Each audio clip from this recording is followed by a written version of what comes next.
Welcome to my mum's kitchen YouTube channel. আজকের recipe পটলের ভর্তা। আজ আমরা ভর্তাটাকে দুরকম পদ্ধতিতে বানাবো, আর দুটো ভর্তা খেতে কিন্তু খুবই টেস্টি হয়। তো চলো ভিডিওটা স্টার্ট করা যাক। প্রথমে পটলগুলোকে একটু পাতলা করে কেটে নিয়েছি। এবার পটলগুলোকে নুন ও হলুদ দিয়ে মাখিয়ে নেব। কড়াইতে তেল গরম করে নেব। এবার পটলগুলোকে ভালোভাবে ভেজে নেব।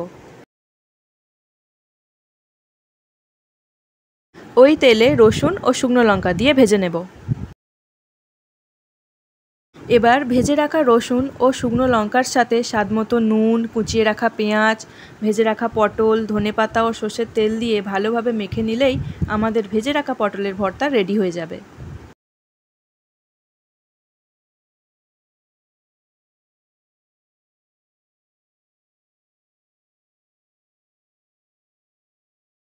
কড়াইতে তেল গরম করে নিয়ে ফোড়নে দেব শুকনো লঙ্কা ও কালো জিরে।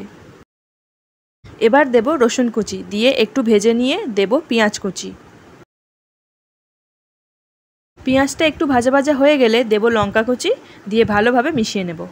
এবার দেব হলুদ গুঁড়ো ও কাশ্মীরি লঙ্কার গুঁড়ো, দিয়ে মিশিয়ে নিয়ে দেব সিদ্ধ করে রাখা পটলের পেস্ট।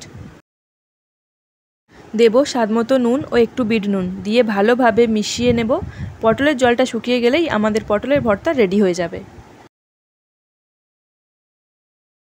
রেসিপিটা আপনাদের ভালো লেগে থাকলে অবশ্যই একটা লাইক, কমেন্ট অ্যান্ড সাবস্ক্রাইব করে দেবেন।